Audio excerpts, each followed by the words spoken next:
Hello, ladies, gentlemen, everyone in between and beyond. My name is Taylor, and welcome back to the fourth episode of the OverAchievers podcast, Social Farming.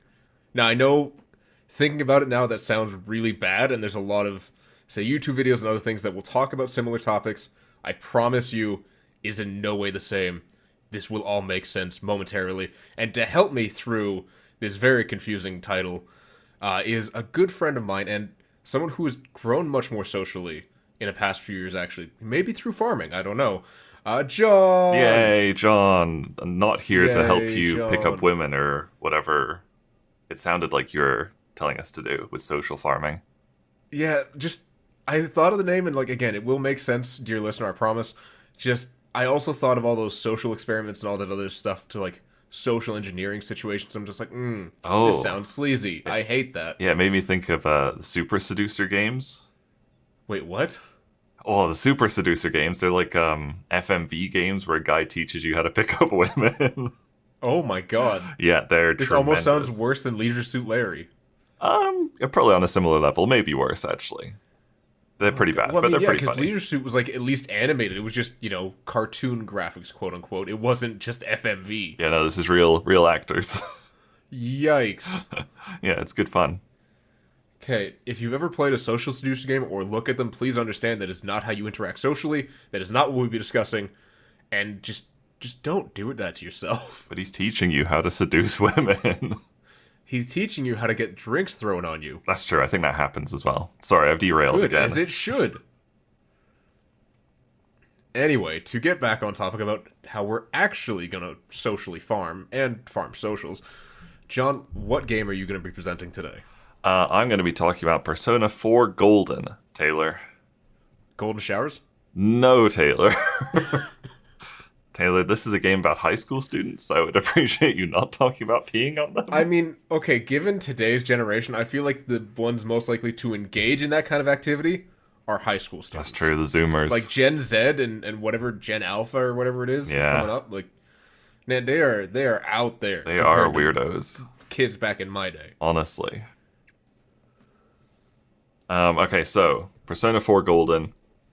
If you don't know, it's a JRPG that was originally released for the PS Vita in 2012, but it was like very surprise ported to PC in 2020.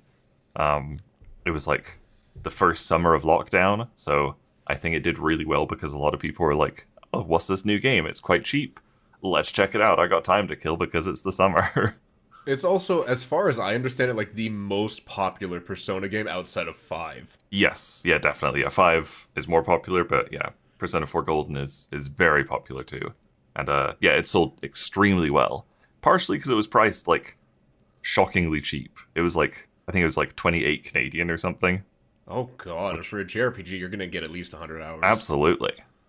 So it takes place. The story takes place in a small Japanese town called Inaba, that becomes entrenched in a serial murder mystery. It's Dun dun dun! it's like different from Persona 3 and 5. Those were in very big cities. But yeah, 4 is in a very small town. Kind of more of a jovial mood despite the serial killer on the loose. Hey guys, let's go down to the park. Oh no, there's a dead body. Oh well. Honestly, well, apart from the oh well, but yeah, that does basically happen. So you play as a transfer student who makes friends and begins to investigate the murder while living with your uncle and his daughter. And so the gameplay is a mix of dungeon crawling JRPG combat, combined with Japanese high school life simulator, which is where you choose how to spend portions of each day. You know, you'll finish your classes, and then you'll just be given free reign. You can go read a book. You can go study with a friend. You can go hang out with a friend. Go out for drinks with a friend or whatever. This is sounding far too much like real life. It's such a unique game, and like it really is like a life simulator as part of it. It's yeah. There's nothing So, like it. do you want to explain to the casual viewer, or I guess in this case listener, why you would want to play this over something like The Sims, which is also a quote life simulator? I mean, I guess the life simulator part of Persona is only half the game. Like you do have the dungeon crawling parts, you do have the combat parts, you do have to get money and equip your party, which is your friends. You have to equip them, and you have to change your loadout of personas, which are like the demons you can summon in combat kind of thing. I mean, maybe it does appeal to me because I like The Sims, but yeah, I love the life simulator part. And also because, I mean, Sims, even if you're playing in like an Asian-inspired neighborhood, it's still a very Americanized game, I guess. Whereas this, it really is that's fair. Japanese school life. So do you spend like 16 hours a day studying? Because if not, then you're not living the Japanese school life. I think it's like slightly condensed, but yeah, like when you get like midterms and finals in the game and stuff, and when those happen, you literally just answer the quiz questions, and that's all you do with your day. So yeah, So I'm assuming those are multiple choice questions? yes, yeah, I think you get 3 answers, and like you have to like pay attention during the lessons during the school, like on a random day, like one of the English teacher will give you a lecture, and like something that they've said in that lecture will pop up as one of the questions in the midterms. So You are literally an English graduate. What problem would you have with an English exam? well, it's an English exam directed towards Japanese students. So it'll be like Fair. Grammar and stuff like that. It's stuff that's quite obvious to us, but probably wouldn't be as obvious to them. Yeah, that's understandable. I hate to break it to you. You do know a thing called Google exists, right? Yeah. I mean, yes, there's mods for it where you can like it'll mark which is the correct answer and stuff like that. But on my first playthrough, I quite enjoyed testing myself to see if I could get them all right. Huh. Yeah. Did you? On my first playthrough, I don't think so. On my third playthrough, I did because I knew the answers. Oh god. You're just living in anime. You just regressed 3 times until you perfect high school. Yeah, it's awesome. God. Speaking of which, did you ever watch the accompanying anime for this game? I have gone huge into the Persona everything over the last 2 years, I'd say. Ever since this game. This was my first Persona game. And I think over the winter, I watched the Persona 4 Golden anime. I haven't watched the original Persona 4 anime yet. But Oh wow. which I didn't realize existed. I thought it was just the Persona 4 Golden anime, so I watched like that, and it's like 12 episodes. But it turns out there is a regular Persona 4 anime you're supposed to watch before. So I have it. There's a whole universe there. Like I've seen the anime, I just haven't played the games. You've seen So the- if you watch the anime but you don't play the games, you are so lost. Yeah, especially if you watch the Golden anime because it jumps around a lot. But yeah, I just finished watching the Persona 5 anime like a month ago, and that followed the game so closely. So like you could easily get the entire story of Persona 5 without ever playing the game. So I'm surprised to hear that Persona 4 is a bit different. I think they realized that people were watching the anime without playing the game and were just so confused it may have turned them off the series. Oh, okay, maybe. And then they're just like, okay, if people are going to get into the games through the anime, we need to have it succinct with the game so they can kind of live the story that they watched, you know? Yeah, and yeah, it was very, very close. Interestingly, the Persona 3 anime is just 4 hour-and-a-half long movies. Oh, I never actually watched Persona 3 anime. No, I have it. It's just I need to like make an hour and a half in the evening to like start one of them, and it just seems like a lot. That does seem like a lot, Yeah. yeah. Also, editor's note, insert a Photoshop picture of John with a Yusuke Dakimakura. Oh, sweet. I don't really like Yusuke. Of course you do. Who doesn't? Like, genuinely, who doesn't? I don't. What? Oh, I thought you said you did. No, I don't like Yusuke. I mean, he's okay. You monster. No, Ryuji's best boy. Okay, also true.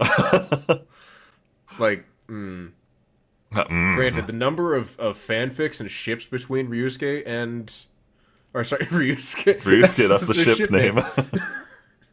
The number of those out there is kind of disturbing. Yeah, Persona has a... I mean, I'm kind of for it, but it's kind of disturbing. Persona has a large fan base, so yeah, there's going to be some stranger members of the fan base, I'm sure. And I mean, there's, it's nothing but quote unquote pretty and attractive people. So Yeah. okay, before we get far too deep down this rabbit hole, how many achievements did you actually have to get? So this game has 50 achievements. Okay, that's a reasonable number. It's probably about right for a JRPG, I guess. Yeah. Did you try to go for everything, on the first time you booted it up, or did you play it through and then kind of come back to it later? So it was my first Persona game, so I spent a good chunk of like the early game being quite lost, not really know what was going on. I do remember I was sick at the time, so I was streaming it to my TV in the basement, so I could like play on my couch instead of at my computer. So like I wasn't as able to Google stuff. Like I couldn't just like Alt Tab and go onto my second monitor. I'd have to like bring it up on my phone, and I just didn't want to do that. It's not a lot of work to pull it up on your phone, though. No, it's just not as easy. Plus, yeah, I think I was kind of got out of it at the time because I just wasn't feeling All great. right, then. But yeah, so it was my first time playing a Persona game, so I was a little bit lost. And I think probably about 2/3 of the way through, I looked up the achievements to see how easy it would be to get all achievements. And it said if you know what you're doing from the start of your first playthrough, you can do it in 2 playthroughs. And I was like, well, I'm not doing that. Because it's a JRPG. It's very, very story and character driven.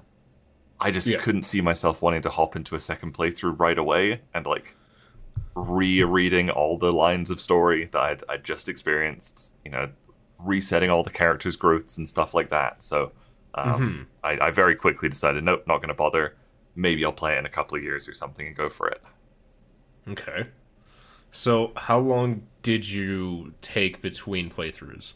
It was about 2 years. Oh, wow. I can look at my achievement history. I think I started. So I stopped. I finished my first playthrough like June 2020. And I started again April this year. Oh, wow. Yeah, so it was, I guess, just under 2 years. Huh. And what made you decide to come back to it? The Steam Deck. Really? Yes. I got my Steam Deck, and I thought JRPGs would be perfect on there. You don't need the fanciest graphics, you don't need reaction time or anything, compared to like an action game like Dark Souls or whatever. So I thought Persona would be great. It had been about 2 years. I thought I was ready to experience the story again. I'd since played 3 and 5 and 5 spin-off, so I was ready for more Persona. And so yeah, it was about 2 years, just under. All right. So okay, have you played, or rather, what has kept you from playing 1 and 2 then? If you've played 3, 4, and 5 now. I have played about 6 hours of 1. Okay. 1 and 2 are vastly different games. So 1 and 2 do not have the social link system, which is the Japanese high school life simulator, which I love. They are just JRPGs, and they're quite dated JRPGs. 1 especially is like first person dungeon crawling with random encounters. Huh. Whereas in the dungeons of 3 and onwards, you can see where the enemies are, like around you in the dungeon. So if you don't want to fight an enemy, you just dodge around them. Whereas in 1, it is just random encounters, which is kind of hard to stomach nowadays, honestly. Yeah, that's fair. Yeah. And the thing that really turned me off 1 was you would get random encounters in the overworld map. So if you're if you're just trying to go to the shop to get items, you might have encounters there, and it was just so much just constant battling that I gave up on 1 very quickly. Now, were those overworld encounters like people, or were they still monsters? Still monsters. What? But that doesn't make sense. I mean, it sort of does with the story. The Persona 1 story is bizarre, and there's a really good like summary video of it on YouTube. It's like what happened to the Persona 1 story, which I watched because I wasn't going to play the game. But yeah, that will also be linked in the description down below. Yeah, really good. So yeah, just one was too many random encounters for me. All right. And you just decided to stay away from 2 for that same reason? We're going down a bit of a Persona rabbit hole here, but 2 is split into 2 entries. Oh, God. Persona 2 Innocent Sin and Persona 2 Eternal Punishment. What is this, Pokemon? No, they're 2 halves of one story. Oh, no. And Persona 2 Innocent Sin, these were both released on PS1. Persona 2 Innocent Sin, first part of the story, not released in North America until the PSP remake. Oh, God. Persona 2 Eternal Punishment, only released in North America on PS1, not on PSP. Oh, no. Such a nightmare. So I played the Persona 2 Innocent Sin PSP remake on my PS Vita. All right. And played through the whole thing. It was Okay. a little bit of a slog. I needed a guide for it because it's a Japanese JRPG. It's quite Yeah. it's quite Expansive? expansive. It doesn't explain things a lot. You have to do some things between missions that make things easier, and I just wouldn't have figured those out on my own. So I followed a guide for it.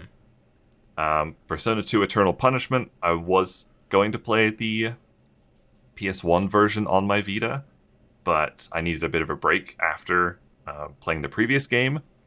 Yeah, that makes sense. And actually just last month at the time of recording, July 2022, a full English fan translation of the Japanese PSP version of the game was released. Oh. So I can now play that version in English on my Vita, which I'm going to do as soon as I'm finished the current game I'm playing on Switch. Makes sense. So long story short, I'm trying to play all of them. That's fair. To go even further down this rabbit hole, because like we're already here. Yeah. Have you ever tried the original series that Persona was based off, Shin Megami Tensei?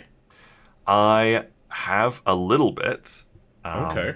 I played a little bit of 5 on PC. I wanted to emulate it to see how it was, and it just like crashed a bit of a ways through, and I just kind of gave up on it because I wasn't feeling it at the time. That makes sense. But I do want to play 5 a bit more. I want to pick up 3, the remake of 3, on Switch when it goes really cheap, because it's a really bad PC port. Fair enough. And it's super overpriced. But yeah, I am trying to play all of them. I've played a spin-off. I played the Soul Hackers 1 game, because Soul Hackers 2 is coming out. 2? Yeah, coming out, yeah. Yeah, so I wanted to play the original, which is a 3DS exclusive.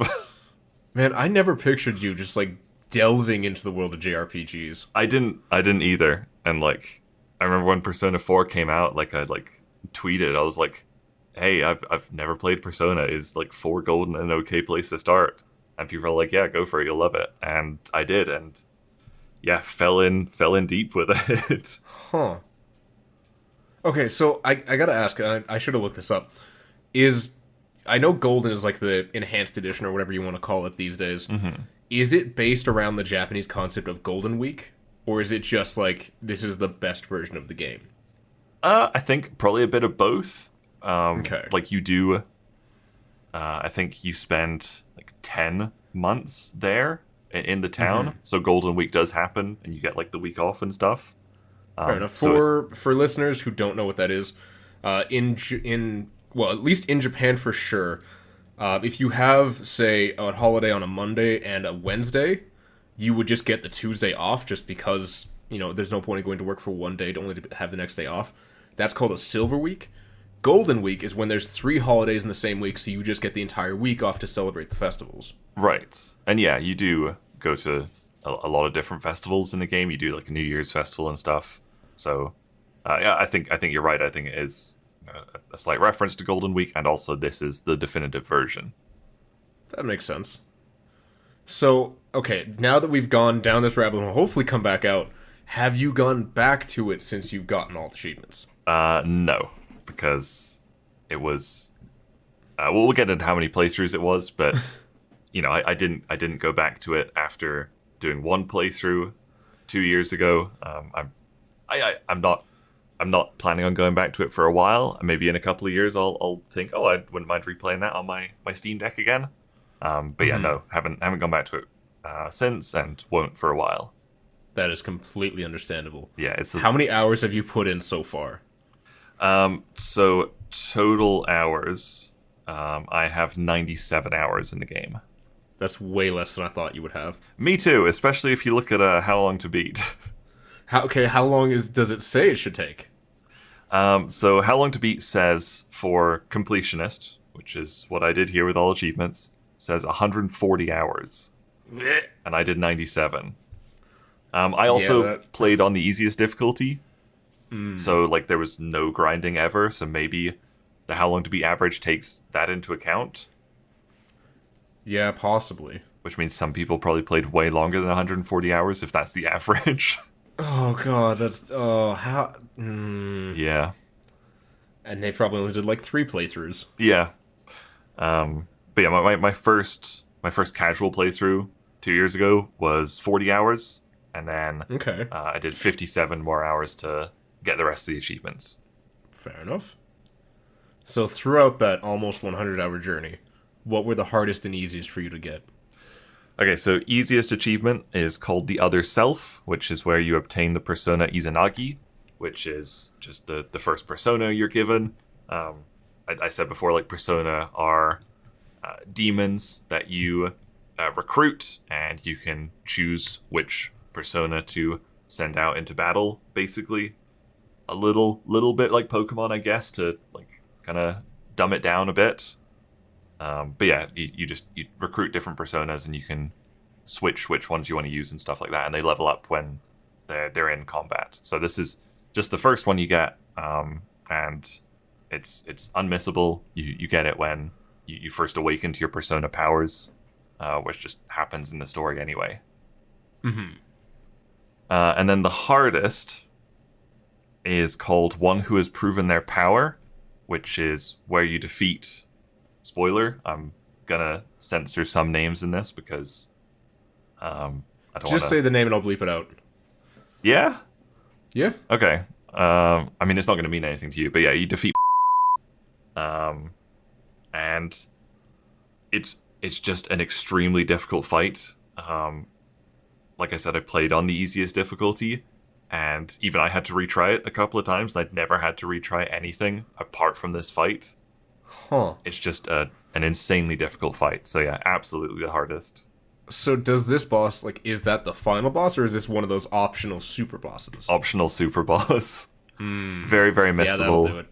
Very, very specific unlock conditions, which I think I'll talk about those conditions a little bit later. Yeah, go for it. But yeah, definitely that was easily the hardest one, just because it was a very, very hard fight, and it's also very hard to unlock. That makes sense. So outside of that super boss, what were the most and least fun for you?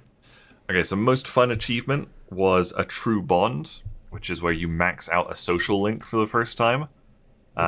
Social links are getting to the max friendship level with a character, I guess. Each social linkable character has 10 social link levels, and basically, after school or whatever, you go and you choose to hang out with some of these people, and during these hangout times, they'll usually you'll get like a dialogue prompt or something. It'll be like you get 3 options of how to respond to something they say, something somebody else says, and usually like 1 or 2 of these options will give you a friendship boost with the character, and one will either just give nothing, or in some cases will degrade your friendship with them. Oh. So yeah, it's very difficult to do on a blind playthrough, but it's quite fun to try and see how well you know the characters, to know how you should respond in the situations and stuff like that. That makes sense. So who was your first maxed social link? I'm thinking it was probably Yosuke Hanamura, who's like your like closest male friend, I guess. Or it might have been Rise, because she was the girl I was trying to date in the game. Oh. Yeah, you can date. You can. I think it's like when you get a girl to friendship level or social link level 8, you get a Right. choice of, do you want to pursue this as a romantic relationship, or do you want it just to strictly be friendship? Yeah. So I think it's one of those two characters. I don't remember for sure. Okay. Yeah. You don't remember your own girlfriend. I remember my real life girlfriend, just not the video game He girlfriend. forgot his girlfriend. No. And his best friend. He left them both behind. No. But yeah, this was just like the first time you max out one of them, and I think it was pretty cool, especially if you max out one of your party members, like Yosuke. Their persona like evolves. It gets to like its next stage kind of thing when they reach max level. So it's a very, very cool moment the first time it happened. Okay. And how about the least fun? Least fun is sort of related. It's called Legend of Inaba, which is where you Sorry, I'm looking at the achievement list, so I know exactly what you're talking about. it's where you max out all social links. Which, How many are there in the game? God, like 16 or something like that, I think. Oh. But something it doesn't say, like right on the the box art of this achievement, is that it all has to be done in one single playthrough. Oh. And in order to do that, you really do have to like micromanage every second of every day. You have Yeah, I've heard that. Yeah, it is. It's such a slog. It's so painful to do. I remember I like on my second playthrough, the one I just came back to doing on my Steam Deck. I was like, how hard can it be? I can figure it out. I'll just try and spend my time wisely. And by like halfway through, I was like, am I going to be able to do this? And then I had to like really start, very carefully planning my days out for the rest of the game to make sure I could get it. Okay. And it came so close to the wire. I think I had like one spare day. Oh God. It was so sketchy, and you can't hang out with people every day. Most people are only available like 3 times a week. So like if you get this is hitting too close to home. right. But yeah, like if you get to the end of the day or like the end of the game, and you've got like Thursday, Friday left, and the person you need to max out isn't available on those days, guess what? You're doing another playthrough. Oh, that just sounds awful. So yeah, if you want that achievement, you really do have to plan to get it from the very, very start. Oh man. So difficult. And yeah, like I loved playing it casually, just doing whatever I wanted every day, but having to specifically micromanage my days was not fun for me. So that's why this was least fun. That's fair. So what was the rarest one on the list, and do you feel it deserves this position? So the rarest is one I've already talked about, which is one who has proven their power, which is where you defeat the optional super boss. Mm-hmm. And so this has 4 specific unlock conditions in order to be able to do it. So the first is that you have to be on New Game Plus already, so you can't get it in your first playthrough.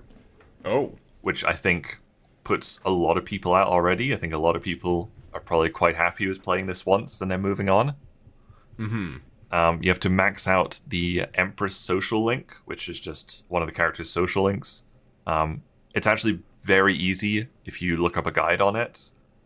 Basically, you have to make certain fusions of specific personas so that they know specific moves and then show them to her. So you can do all of those on one day if you want. Yeah. But it's just a little bit of a pain. You also have to be on the path to the true ending by a specific date in the game. Oh. And there's, I think, 4 different endings. Oh my God. There's like 2 bad endings, there's a true ending, and then there's the golden ending. How is the golden ending not the true ending? Because the true ending was in the original Persona 4. Whereas the golden ending was one they added for this. I see. And then the last unlock condition is you have to defeat all optional bosses by the end of another specific date. And optional bosses involve going back to all the dungeons you've previously cleared, going through them floor by floor, and then you just get an optional boss at the end of the dungeon. Oh, wow. Yeah, so it's just a lot of very specific unlock conditions that if you didn't look up a guide on how to do it, you would never do it. Huh. Yeah. That just sounds like way too much work. And it's a really, really difficult fight. It's not a fun fight either. So yeah, it's no wonder that 1.9% of people have it. Huh. Okay, so is it safe to assume that was your most memorable achievement, given it clearly left an impact? It did. But I said most memorable was, despite how much I hated it, Legend of Inaba. Huh. Because becoming like the best friend you can to all these different characters in the same playthrough was very memorable. It was also a massive pain, and it's stuck with me a couple of months on. So did it stick with you because it's a pain, or because like it was nice to get? Both. All right then. I still remember how worried I was. I was like 2 weeks away from the end of the game. I was like, am I going to do this? And if I don't, am I going to do another playthrough? And I think I could have done another playthrough, because I did my second playthrough. I played it start to finish, as it was intended, I guess. The third playthrough, where I was just mopping up achievements, I skipped all cutscenes, all dialogue, everything like that. Oh, so I think I could have done. I could have gone for that achievement on my third playthrough if I needed to, where I just skipped through all the dialogue and everything, but I'm glad I didn't have to, and I got it on the second. Yeah, that's fair. Okay, so is it really just a toss-up between these two as to which you would remove from the game? Oh no, there's a far worse one. What? There. Okay, tell me about this one. Okay, well, do you remember the one I wanted to remove from Ghostwire Tokyo? Yes, it was, okay, I know you told me this. It was the pull the worst Omakuji. Right, yeah, because it had like a less than 1% chance or something. Yes. Chance. So, oh, no. The achievement I would remove from the game is called Hardcore Reset Fan. Okay. Not like reset, as in like turn off your console, but reset. The character Rise is an idol called Reset. But she's she's your navigator in the dungeons. Oh, yeah. In order to get this achievement, you have to hear 250 of her navigation lines. Okay. And so I copied a little bit from an achievement guide for this to try and explain it better.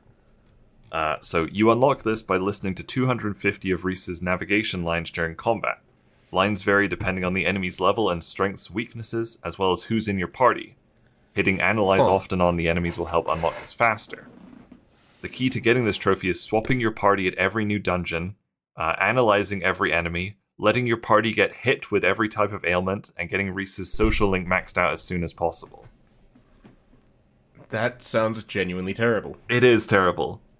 Just having to play in such a weird way, like switching out your party every time instead of choosing like your favorites or the ones you've got a higher level and got better equipment. Letting yourself get hit with poison and sleep and stuff like that. I remember it said you should tweak your difficulty settings so the combat encounters last longer, so you can try and hear more of these lines. It's something like don't get her to like rank 3 and then leave her for a while and then get her to rank 10. It's just so annoying, and it is all just random chance if you'll hear the lines you need. Oh, God. So, Painful. Yeah. So painful. Yeah, just a really unfun, random achievement that has you play in a weird, unintuitive way. So yeah, I would definitely remove it. Alright, is there a way of playing that you think should be, like, recognized as an achievement? Not that I could think of anything, no. Alright, that's fair. Are you able to soft lock yourself out of any of these? Oh boy, are you. We already talked about. Tell me about it. We already talked about the social link ones, where, if you don't have the right person available on the right day at the end of the game, you can't get it. But you can very easily lock yourself out of specific endings, like a lot earlier than you'd expect in the game. I think it's like the game ends in like April, and you have a pretty major decision in December that impacts the ending you get. Yeah. So if you make the wrong choice in December, you're doing another playthrough. Oh no. And I think it's like 6 questions you have to answer in December as well. Oh man. Honestly painful. And yeah, even after that point, you could still miss the golden ending, for example, which has 2 or 3 achievements tied to it, I think. Huh. So yeah, you can easily lock yourself out of quite a few achievements. Okay then. Yep. It's it's very interesting. Just hearing this. Honestly, I'll like derail a little bit here. Like after doing this, I was very concerned for like, because Persona 5 and 3 are obviously coming to Steam later. Okay. So I looked up, like I was like, am I gonna have to go through all this again for those games too? Yeah. So I looked up the Persona 5 Royal trophies on PS4, and they're just like a walk in the park. Nothing as hard as defeating the optional boss. You don't have to max out all social links in one playthrough. You don't have the random chance one. So it is just Persona 4 Golden with these horrible achievements. Oh man, that's and it was your first one. Yes. Huh. It was rough. Okay, so how many times do you... I'm assuming you just need to play through twice to get everything. Twice if you know what you're doing from minute 1 of your first playthrough. If you do a casual playthrough, you're not gonna get all the achievements in 2 playthroughs. So Okay. I think I did 2.5. I think I got my last ones halfway through the 3rd playthrough. So 2 if you know what you're doing completely, 3 otherwise, or less than 3. That makes sense. Yeah. Okay, does... I almost feel bad asking, does this, like, does it feel rewarding to get AA after what the hell you went through? No, not really. You don't get anything in the game for doing it. Huh. Alright, then. Does it at least, like, feel rewarding to you to know that this is done, or it's just, you're just done with this? To a certain extent, like, Legend of Inaba forcing you to get all the social links maxed, you do get to experience like the full extent of every single character's story by getting their social links maxed. So in that sense, it does feel quite rewarding. Having to do it in one playthrough, not so much, but experiencing all their stories to the fullest extent does, I would say. Mm-hmm. Okay. That's fair. Now, does it feel like the devs cared about the achievements in the game, or did they just kind of put it in as a prerequisite, if you will? No, I think they definitely did. We've talked about some very tricky ones, like Legend of Inaba. You wouldn't put that in there if you're just doing by the numbers achievements. Yeah. But there's also quite a few fun ones, like you have to make the perfect boxed lunch 5 times, which is just quite a nice little one. So yeah, there's a lot of creative achievements in there. Mm-hmm. That's fair. Okay, that's good. Now, does getting all achievements require you to get 100% like of everything in the game, or there's stuff that it doesn't cover? No, you don't have to totally 100% it. Like, you don't have to get all your personas to max level or something, which would be insane because there's like 140 of them. You don't have to get all characters to level 99 or anything like that. So no, you don't have to 100% to get all achievements, but you get pretty close. Okay. That's fair. Yeah. Do the achievements feel unique for like this genre, I guess, of the social simulator JRPG? Or does it kind of feel like you'd find them in any of the Persona games? I guess I've already talked about that a little bit in that Persona 5 has some of the same achievements, but nothing as intense as some of these achievements. So yeah, I guess it does feel unique to Persona games. Obviously only 4 and 5 have achievements so far. Oh, I thought 3 did as well. No, 3 was coming to Steam. Yeah, 3 was on PS2 and PSP, and so we're getting the PSP version on Steam, but it's not out yet, so we don't know what the achievements are going to be. Okay. Yeah, so I'm a little worried about it. Yeah, I can understand that. Is it going to follow Persona 5's more relaxed style, or is it going to be intense like Persona 4? I feel like it's going to be intense. Oh no, I don't think so. I think it's going to go the more casual style with Persona 5, but we'll see. I don't know, man. I feel like, especially with an older JRPG, like, they're not going to want to relent, you know? But they'd also have to, like, they'd have to come up with all these new achievements, because there's none already for it. So I don't know. I guess, yeah, that's a good point. I never thought about it that way, that, yeah, they would have to think of what they would... Yeah. Whereas, I guess we'll find out. Golden had these achievements from 2012, because it was on Vita, so it had trophies. Oh, and 3 just never had anything? Well, 3 was on PSP, which it didn't have trophies. I never used a PSP or a Vita, so I don't know these things. I only bought a Vita for Persona. And I love it. It's great. God, you're such awesome. A weeb. Oh. I'm like, yeah, not a weeb, I guess, like a Persona file. Let's not mispronounce that word. Yeah, let's not. Okay, how many guides did you use? And well, you've already said people should use the guide or else they're gonna have a horrible time. Yeah, so I used one main guide, which is by Huren-son on Steam.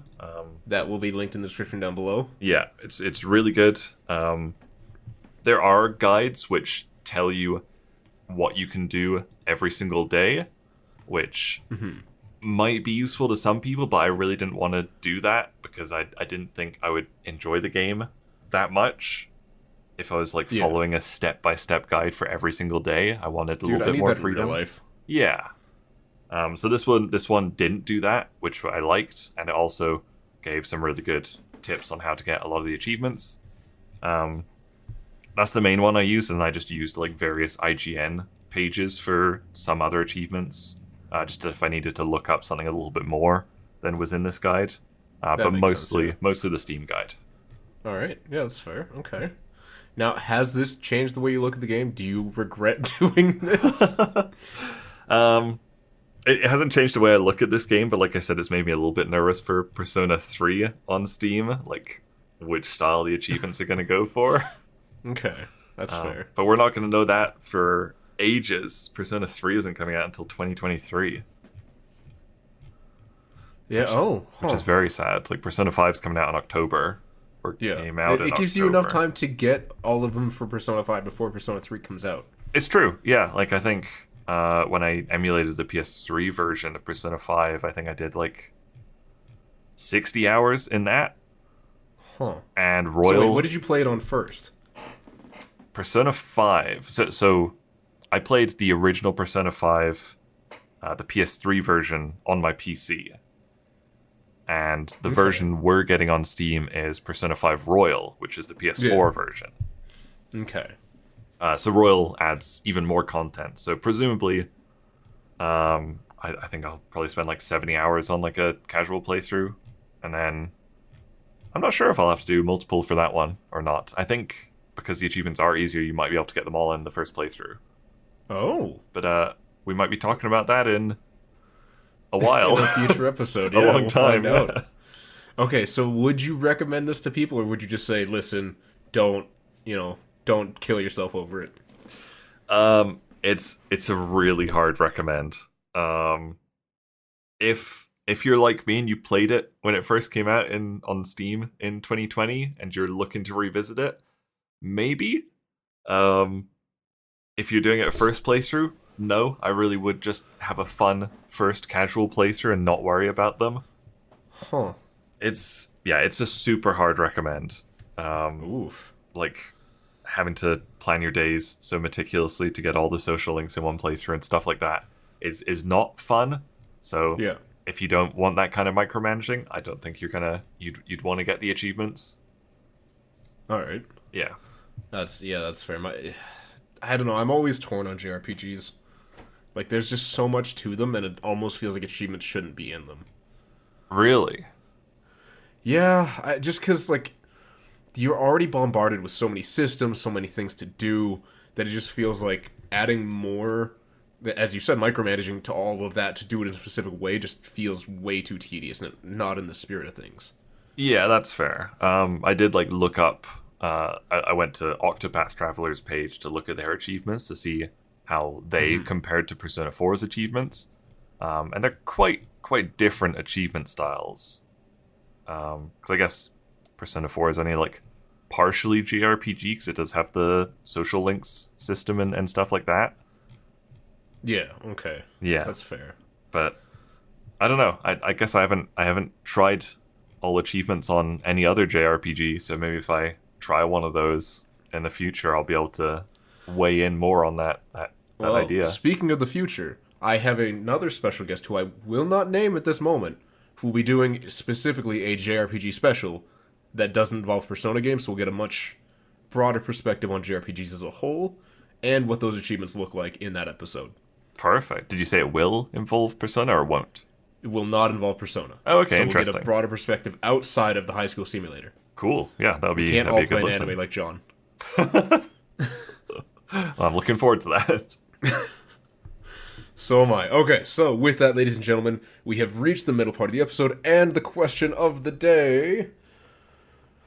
John, do you feel that single-player games should offer gameplay tweaks / items for, as rewards for getting achievements, or should it just be like something cosmetic or just like a title?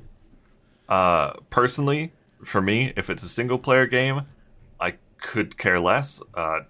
Go crazy, give them 100% damage bonus or whatever for getting all achievements. I don't care. It's single player. It doesn't impact me in the slightest. If it's multiplayer, should absolutely not be any like gameplay related items for getting all achievements. Should just be cosmetic. But yeah, Okay, single. so I'll throw you for a loop then. Okay. What if it has the option for co-op, something like Divinity Original Sin 2? If it's designed to like play with friends and not randoms, totally fine. I think. Okay. If it was like, I guess like Deep Rock Galactic, where you could, or like Left 4 Dead, where you could play with random people, I think that would be a little bit more iffy to have gameplay related stuff there because you could play with random people. But yeah, if you're just playing it with your friends, no, I really don't mind if you get in-game bonuses like that. Huh. What do you think? See, I almost wanted to work on a tiered system. So, like, say you get all the... You know how PlayStation breaks down into bronze, silver, gold, and plat? Yeah. I would say, like, for easier achievements, maybe cosmetic things for your character. It's something that you can say, equip to say, like, hey, I did this and I think it looks cool. And then have, like, just the top tier achievements actually provide a gameplay bonus because you went through the extra steps to do whatever hard challenge was asking you to do. So by doing that, you actually got a reward to make your life a little easier if you did, say, a subsequent playthrough. Right. Yeah, that would be pretty So cool. I think it would feel better about getting the achievements if it did offer you like a progressive reward system. Right. I guess. I mean, I guess like I was gonna say it wouldn't really work on Steam because they don't like classify their rewards on Steam. No, but if like the developer set it in game, Yeah, to exactly. just, like, specific achievements, because I mean, if they do it for PlayStation, they clearly have an idea of, and I get that's based on rarity, but if the developer looks at the actual challenge of something and just sets it for themselves, it would be. And as far as I understand it, I'm not a game dev. I don't know jack about anything. Not gonna censor myself. So I have no idea how hard this will be to implement, but I think it would be a nice system to make me feel like I'm not just doing it to get the little blue ribbon, although that blue ribbon is all the dopamine I need sometimes. It is pretty nice, isn't it? Like I went back to like a search Persona in my library and it pops up with my little ribbon. I'm like, yes, I did this. It is nice. It is very nice. Okay, so with that, ladies and gentlemen, we are going to take a short break, and I was about to say tomorrow, and we'll be right back with our next game. Please stick around until the end. Welcome back, everybody. Now we're going to move over to my game, a very different... I mean, it's almost similar. You do fight monsters, you do make relationships, but you're not a high school student. I'm going to be talking about Stardew Valley. Yeah, actually, like quite similar when we think about it. It's kind of weird. Yeah, we didn't plan that, right? Like we were just, what game are No, you because talking I about? had planned This. out what games I was going to talk about, and then I just said, hey, I need a game. You need to pick a game for this episode, and you just happen to pick Persona. Yeah, It's weird. that's funny that they're quite similar. Okay, so you're talking about Stardew today. Okay, so Stardew is a how do I put it? It's if you've ever played Harvest Moon, it's very similar. So you play as a former corporate stooge. I think it's who worked at pronounced desk farmer. job. Oh God! So funny. Joke of the night. Yeah, so you play as a former desk jockey whose grandfather passes away and leaves you his farm. So you move out to the countryside, and from there you get to know the people of Pelican Town. You can grow crops, you can hunt monsters in the mines, you can mine for ore, fish, forage, do all sorts of things. And in general, you just try to improve the town and just try to live your best life. Live the life that a lot of people wish they were living right now. True. Do you think this game had an impact on Chris? You know what? I think so. I think it. Because Chris wanted to I have don't like a remember him little talking farm. about farming before playing this game. Honestly. I think he just looked at this like, guys, I think I want this in real life. Yeah, totally. I think he did. Except you can only have 2 kids in the game, and he wants like 5 or whatever. So, At least, yeah. Oh, that's but funny. yeah, it's a super chilled, super chilled out experience to just kind of hang out and raise your farm animals. Relax to. Yeah, what a wonderful game. Oh, it's fantastic. So how many achievements does it have? It actually only has 40. Which Oh, really? Is less than I was expecting. Wow, me too. I guess, I don't know, for context, I've played like 250 hours of Stardew Valley, and I do not have all achievements. I've played a lot of Stardew, and I've just never wanted to go for all achievements for some reason, so this is going to be a interesting episode for me. Huh. Yeah, no kidding. So I think have I've... less time than that. Spoilers. Do you? Yeah. Okay, we'll get to it. Absolutely we will. My time is split in half between Steam and Switch. So, like, I guess half of that time wasn't making any progress on achievements. Yeah. Thanks, Switch. I think I've got my questions in a slightly different order, but I've got... Whatever order you want to go in, man. Okay, so does the game require you to 100% it to get all achievements? No, so there's a lot of systems in this game, like, primarily, I want to say end game upgrades that cost millions upon millions of gold that you get from the wizard. Yes, there's a wizard. A wizard? There's a wizard. A wizard? Like, all the fast travel totems to go to certain areas around the map, you don't have to get. There are challenges by Mr. Q. I think Mr. Key? Mr. Key, I think. Key, yeah. That were added in the 1.5 update that you don't have to go through because he gives you a special currency to get other upgrades that aren't affected by the achievements. Or rather, yeah, that aren't affected by achievements. So there's plenty of, again, end game, quote-unquote, stuff that you can do that you don't need to if you just want to go for all achievements. Okay. So a little bit of a tangent here. Yes. So I last played this in 2020, which I think was like version 1.2 or 1.3. I think it was 1.3 back then. Okay. Yeah, because I think, we played it specifically for that update. Have the future updates, I think it's like 1.4 and 1.5, have they added anything like achievement related? Yes. So there are certain achievements for, say, shipping every item, growing every crop, selling 15 of every crop. It does add in, well, at least 1.5 for sure. Added in like bananas. I want to say something else. Mangoes, maybe. Okay. It also added uranium, or might have been uranium. It's been a while since I played it, but it added like another material that you had to sell in order to get the achievement for shipping everything. Interesting. So you could have had it, and then 1.5 was introduced, and then it no longer applied. I didn't have it before 1.5, so I just looked at my list, and it does give you a whole list in game of what you have and haven't shipped. You just, grayed out if you haven't shipped it yet, so you can keep track of everything. But yes, 1.5 at least, I don't know about 1.4, has definitely added things to the achievements. Interesting. I didn't know that. I know the answer to this one. Was this your first time playing the game, or have you played it previously? Well, With friends. did at least 2 series, one of which we recorded 3 times a week for like 3 hours a session. Oh, good times. That has 52 episodes? I think it's 52 or 54. Yeah, that was a hell of a summer. It really was. God, what a series. People like that series as well. Yeah, I mean, and then we did the quick one with mods and stuff, which was also cool. Yeah.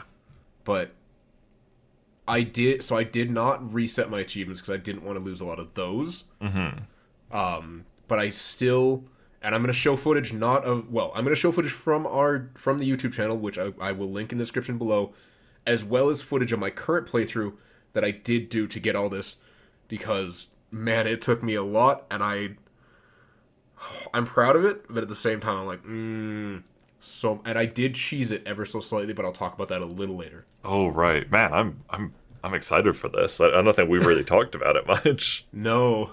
God, I had something.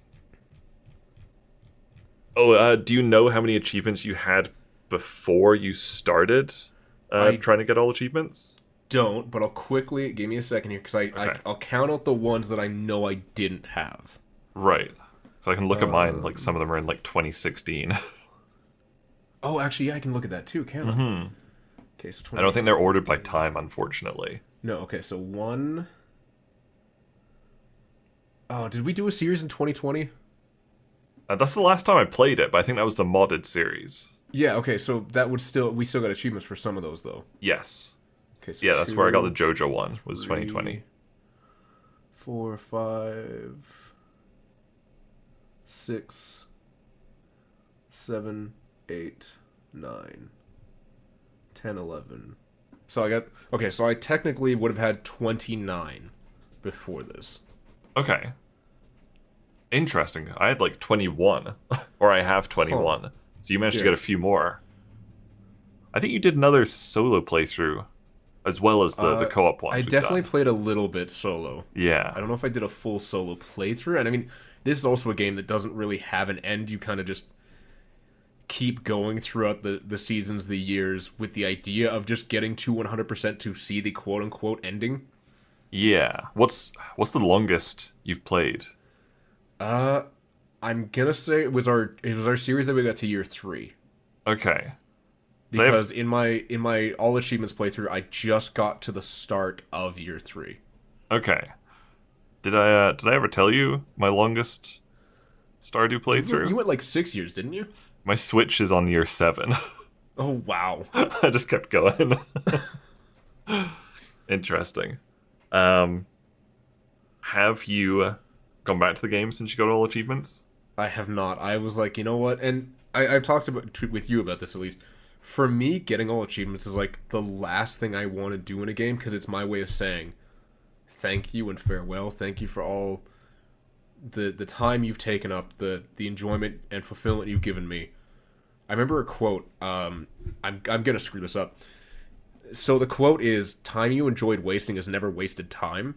Right. Now, I heard that from a YouTuber, Josh Strife Hayes, who says, and this is where I'm gonna mess it up. I'm pretty sure it's on the back of the DVD for the movie Speed.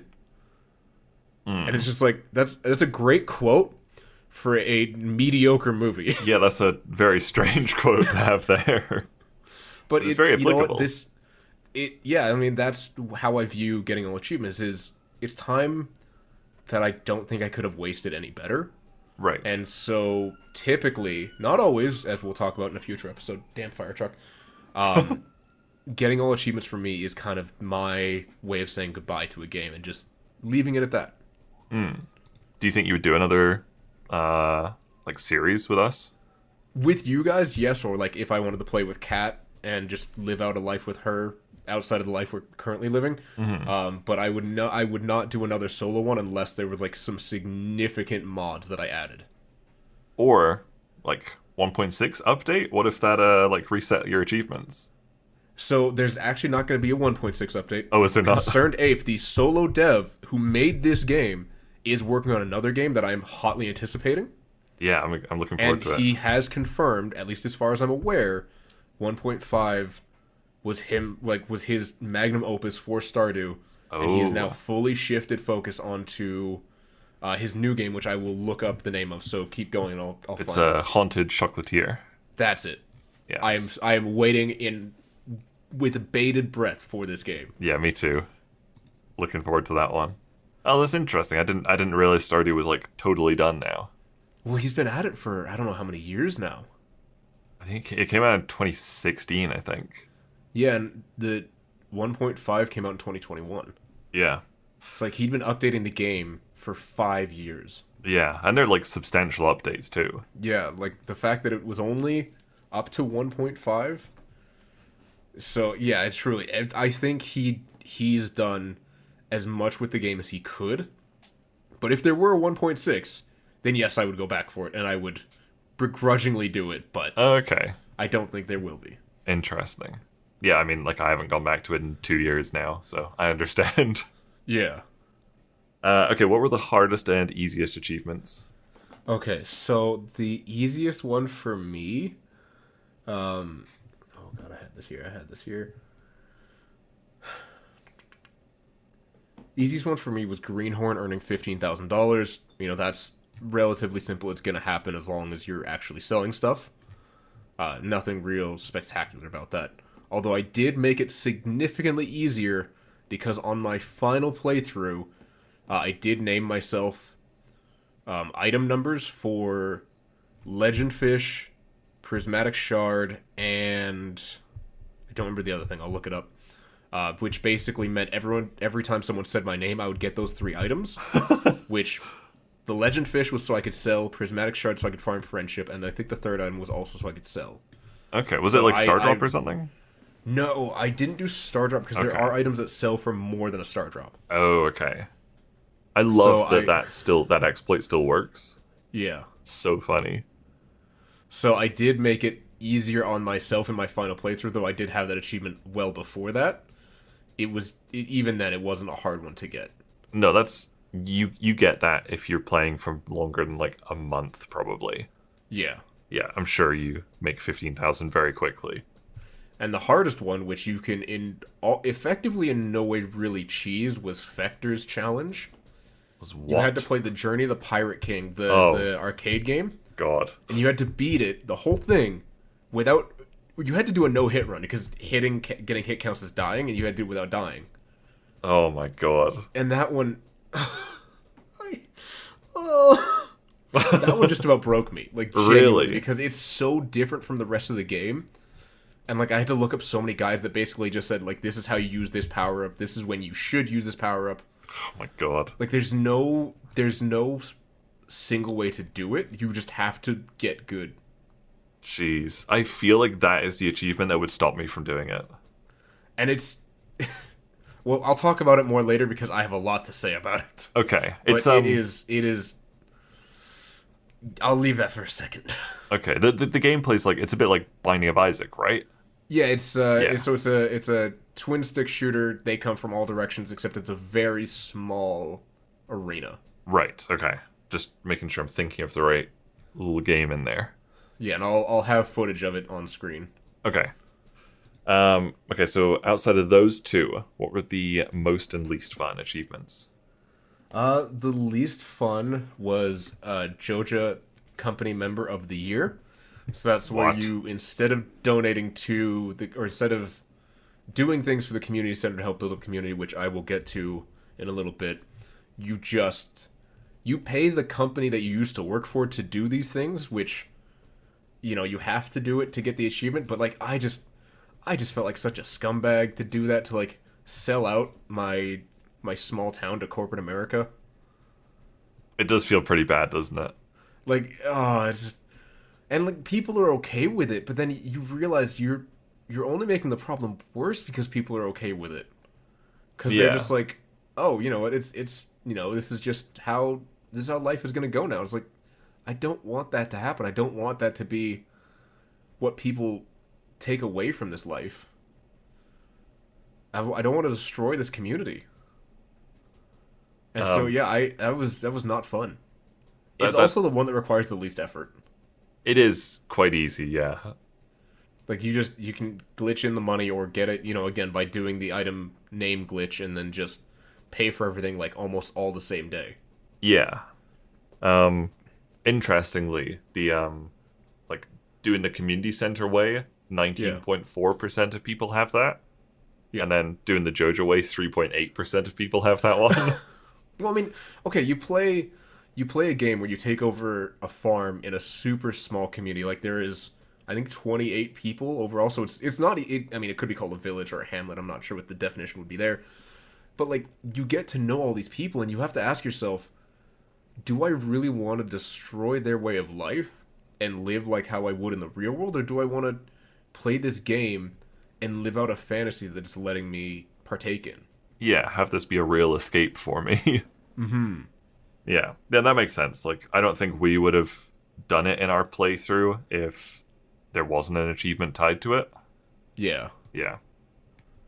But I mean, it left such a bad taste in the mouth. Yeah. Which playthrough did you do it on? Oh, I guess we did it. Yeah, we did it together, so I didn't have to worry about it. Oh, that's nice. Yeah, because it would have been hard for me to do that on my own. I think we did it in the modded one as well, so it's non-canon. Yeah, that universe doesn't exist. I think it's that. Yeah, we were all animals. Censor myself again. Oh, that's fine.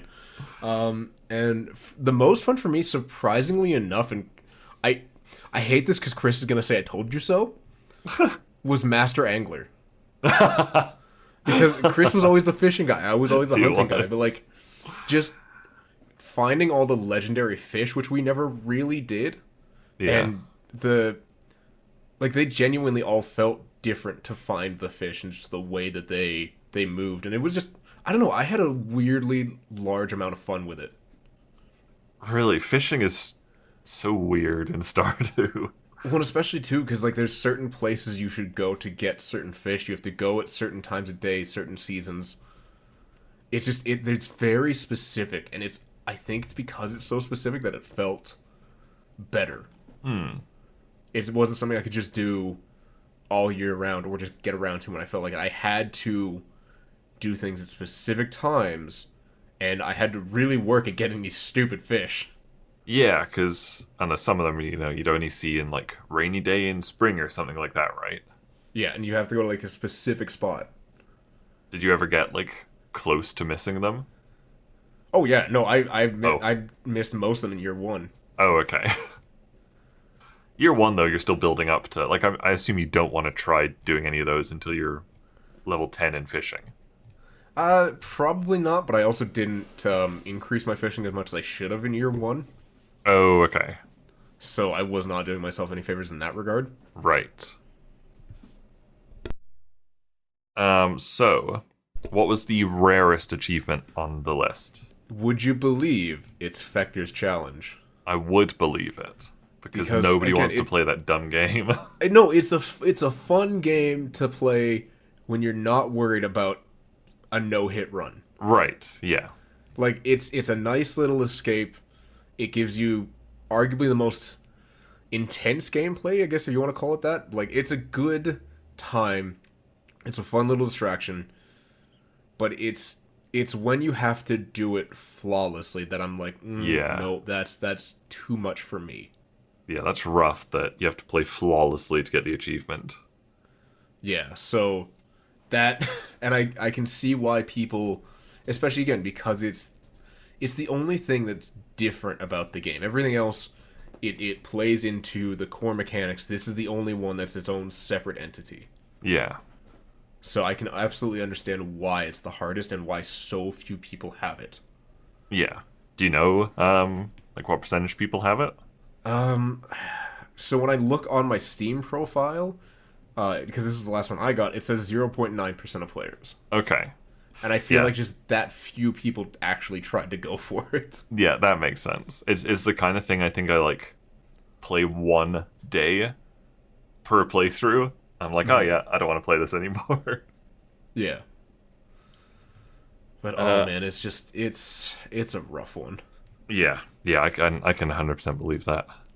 What was the most memorable achievement for you, and what made it have such an impression on you? Okay, so I'm tied for two of them here. Now, one of them is local legend, which is doing all of the community center stuff because it feels really nice to do things for everyone because you're already trying to max out your social relationships, get all these hard events, but then to go above and beyond just talking to people and giving them a prismatic shard that I get from people saying my name, getting certain things for certain people beyond the randomness of the community board, which can be frustrating at times. To see the community center come back to life and watch the community as a whole come back to life was always really nice to me. It felt like the core of the game as it should have. And then the other one was Beloved Farmer, so reach 10 hearts with 8 different people. Like I said, there's 28 people in the game. You can reach 10 hearts with all of them. They all have different heart events at different levels. Even if you don't romance someone, I think you can still get to 10 hearts with them. I can't remember. I'll have to check that. Yeah, you can. Yeah, but, I got to 10 hearts with, I think, almost everybody. Not quite everybody. And again, I cheesed it with prismatic shards, but I wanted to experience all of their heart events. That's part of the reason I did that. And interesting. But you don't have to max out all of them for an achievement? No, you have to get 8 out of 28, and that's it. Wow. That's surprising. So it's actually... And again, this goes to not getting 100% of everything in the game. You don't have to get everyone maxed out. And that it does take a while, and it's a lot of commitment in that regard. But I don't know, you can tell how much care went into all of their heart events and them as, quote, people. Like, they all feel very different. They all feel like they have different driving forces in life, and sometimes their heart events aren't even about them. It's about other people, that they have affected in their life. Like, you can help a relationship you can help two people accept their relationship and go public with it. You build somebody a house. Yeah. Like, you genuinely change people's lives, and it feels so good. Also quite a parallel to Persona there, where you experience, like, their full story by doing their social link. You experience all the people in Stardew's full story by maxing out their hearts. Yeah. Yeah, interesting. Huh. But yeah, I don't know. I totally... Yeah, it's one of the greatest things to me, and that's part of the reason I chose to do this game was because of that. That's fair. I don't know if I could do that. Well, you don't have to max them all out, so yeah, I could do it. This is going to be an interesting one. Is there an achievement you would remove from the game? Vector's Challenge. Okay. Straight up. Like, again, I keep the one in that says you have to beat Journey of the Pirate King. Absolutely, I get it. You want people to engage with the mechanic. It's when you get to that level of perfectionism that I just go, okay, this is maybe not quite in the spirit of the game as a whole. Yeah, like it'd be fine if you just had to beat it, but having to do it flawlessly sucks. Is too much. Yeah. And for a chill game like this, it's the only, quote, like, the way I see, the only hardcore requirement for a game like this. Right. It just doesn't need to be there. It doesn't add enough to the game, in my opinion, to justify its existence. Yeah, it's quite out of the spirit of the rest of the game. And I'm sure they had a reason for doing it this way. I'm sure they loved arcade games as a child, and, they wanted to replicate the challenge of it. And, make sure that people weren't just getting all achievements super easily. But, I don't know, I did it. I think that's the only one I regret doing, but I did it because I wanted that ribbon. Yeah, that's fair. Do you know how long you spent, like, just doing that one?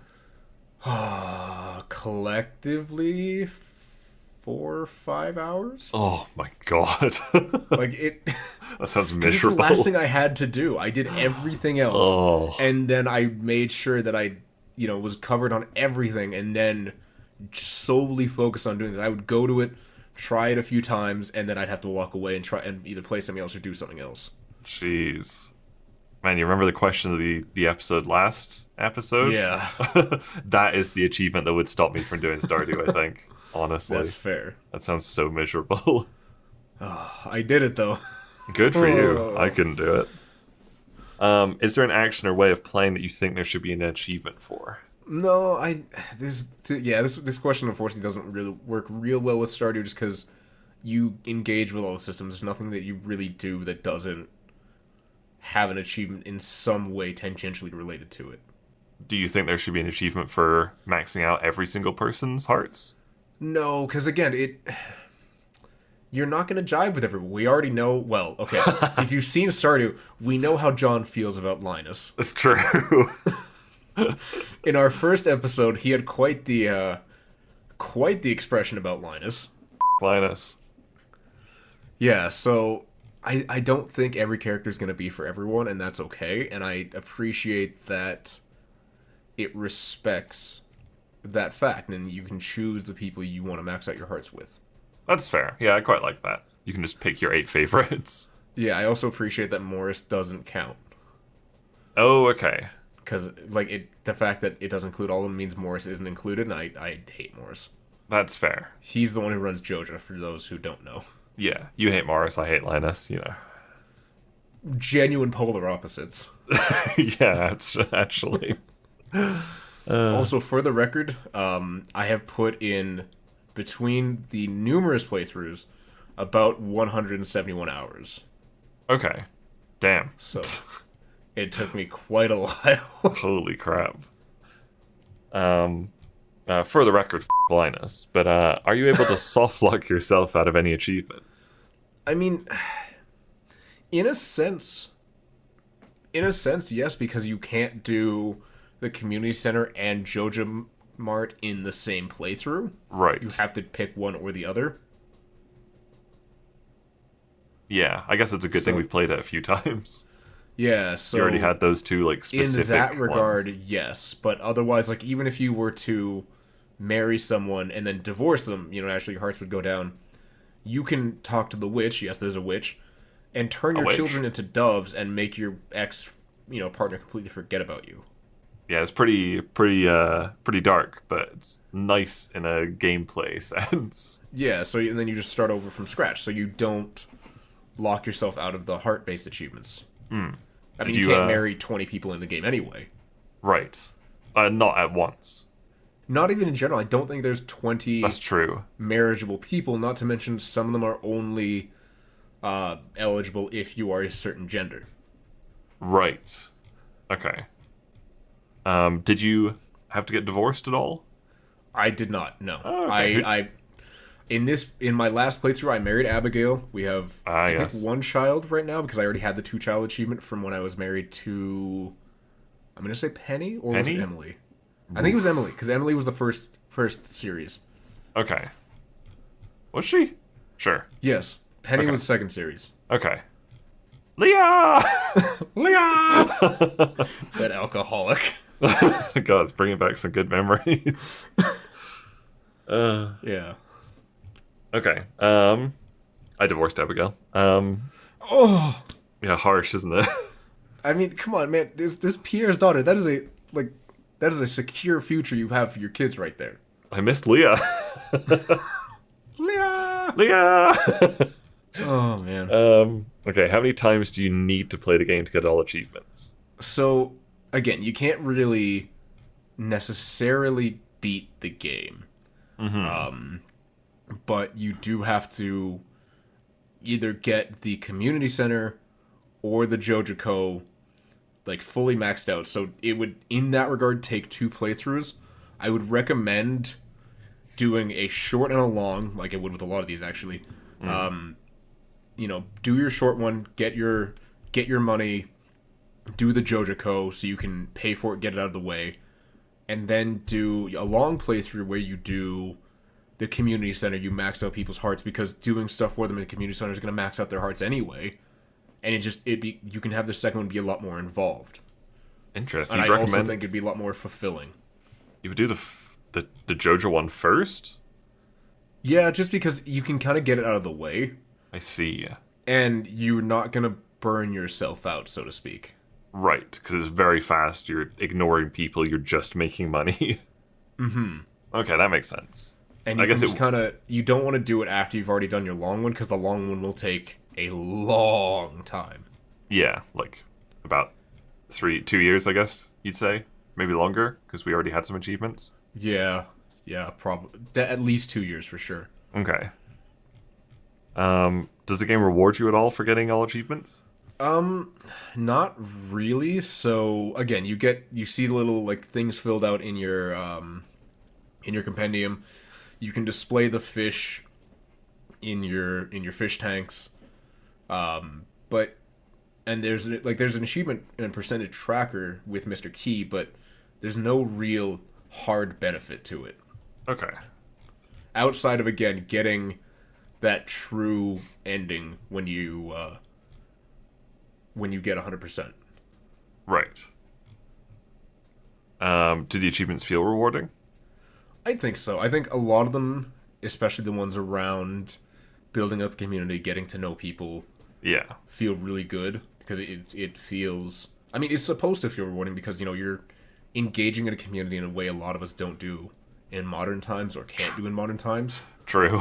Or you can be a corporate sleazebag, which some people also find enjoyable. I don't, but that's just me. I think this is probably like self-explanatory. Do you think the devs cared about the achievements? Well, the singular The dev. dev concerned Abe absolutely did. Like he handcrafted everything about this game, and I think it shines through. It really does in the variety of things you have to do, in the effort taken to give everything its own feel, its own personality, and he doesn't ignore any of the systems in his game. Just he doesn't have them in there for the sake of having them. He has them in there for a purpose, and he makes sure there's at least some form of achievement attached to each one, Right. whether I like it or not around the game. Yeah, like you said, like he probably had a personal reason for having that super hardcore arcadey achievement in there. Mm-hmm. So yeah, I'm sure he did care about the achievements. He cared about everything in that game. Yeah, no, absolutely, he did. Do the achievements feel unique in the genre? I've never really played Harvest Moon, so I don't know for sure. But I also haven't played anything that feels like Stardew, so I'm gonna say maybe, only because I lack information, and even if I looked up achievements in other games, I don't know if it would translate the same. Yeah, I think there's only like one like proper Harvest Moon game on Steam, which is like I think there's the 2 new Story of Seasons games, neither of which I've played, so I don't know what the achievements are. But yeah, there's not really any other equivalent with achievements, I guess. Yeah, like I said, I don't have enough experience with similar games, and I'm sure there's a lot of games that came out after Stardew trying to imitate Stardew. Yeah. I have one of them in my wish list actually called Lonely Planet. It's like Stardew in space. Oh yeah. But again, I don't know what that's going to play like. I don't know if the achievements, even if they have a similar description, are going to feel the same. Yeah. I'd imagine like to an extent some of them are like quite similar, like catching 10 fish and stuff like that. Mm-hmm. But yeah, there's probably, I mean, like the Binding of Isaac arcade thing is probably quite unique for the genre. Yeah, that's fair. Did you use any? A lot of them good. I was just going to ask, did you use any guides for the getting all Primarily achievements? the wiki. So the wiki yes. actually has a lot of the information on like what you can sell, when you can catch certain fish, and just like the miscellaneous stuff that you won't always know about. Yeah, people's likes and dislikes. Yeah, and I mean it doesn't really matter once you get the prismatic shard because everyone loves it outside of Haley. Chris has haunted me through this playthrough because I love Master Angler, which I said I would never fish in the game, and Haley, his wife, is the only one who hates prismatic shards. Wow, she's a blonde goddess, though. I'm not going to bleep myself for that one because I'm not going to say it. Wow. Can't believe you would say that about her. I guess sort of related. I think I probably know the answer to this. Did you use any mods to make your life easier? No, I didn't, because a lot of the mods will disable achievements. So this was they? purely vanilla playthrough to try to get the full experience. I see. I know there's some where it like Stardew UI or something where it like gives you like the wiki information in the game, which would be quite useful. Mm-hmm. Interesting. Yeah, I didn't think you would do any mods. And you know what? I was okay with us doing a mod playthrough together, but this one, it felt It would have felt wrong if I had changed the game from what it was supposed to be. Interesting. Has this changed the way you look at the game now, and do you regret doing it? I regret Fector's challenge because it's 4 or 5 probably hours. the single longest achievement that isn't something I couldn't do. Like, that didn't literally take me years in game, because, like, cooking, for example, you could only do it once you got the recipes over the course of 2 years from the TV. Right. So, like, that one had to take me that amount of time, but this one, I could just sit down and do it, and do it, and do it, and then just not get it, like, oh. Ugh, yeah. It's given me a greater appreciation for the care put into the characters, because I hadn't done all of their hard events before, or done it properly engaged with a lot of the systems before, and it gave me an excuse to try at 1.5 and stuff. So I don't regret the thing as a whole. I have a deeper appreciation for the game, which is what made me so excited for his new game. But I do regret Fector's challenge, because that was I was pulling my hair out. Yeah, I think that's very fair. And last question, would you recommend others go for the all achievements or not, and what kind of players would enjoy trying to get them? This is the first one where I'm going to say a hard no. I'm going to say get everything except for Fector's challenge and just be satisfied with that. Just leave it there. Yeah. Don't push yourself. Unless you're like a huge arcade player, like, don't force yourself. It feels very different from the rest of the game. If you want a chilled out podcast experience to, like, play for, I'm gonna say 50 hours, just over the course of the playthroughs, and just kind of chill out with your dog and your wife, husband, whomever you choose, and maybe some kids on a farm, like, go for it. Enjoy life. Enjoy the peace that it can bring you. Don't add stress to it in this arcade machine. Yeah, that's fair. I do like how this one achievement has been in so many answers. Yeah, it was literally the bane of my existence. Yeah, it sounds miserable. Yeah, but that's the only thing that I'm just like, Without that, it's like basically a very easy recommend, I'm sure. Yeah. Yeah. Absolutely. Okay, well, thank you everyone for listening and or watching. Quick reminder to those watching on YouTube, this is on all major podcast. Sorry. Quick reminder to those on YouTube, this is on majority of the major podcasting platforms. I'm having a little bit of trouble with some of them, and I'm gonna try to work that out on my end. If you're listening to this on the podcast, it is also on the Tease Table YouTube channel, or you can just search up the OverAchievers podcast on YouTube. You'll find us there. Please feel free to hit me up on Twitter at TTYT22 with any suggestions or games you'd like me to cover in future, or your answer to the question of the day, or games that you enjoyed. Thank you, John, so much for joining me, and I guess we'll see you guys in the next one. Bye. Bye.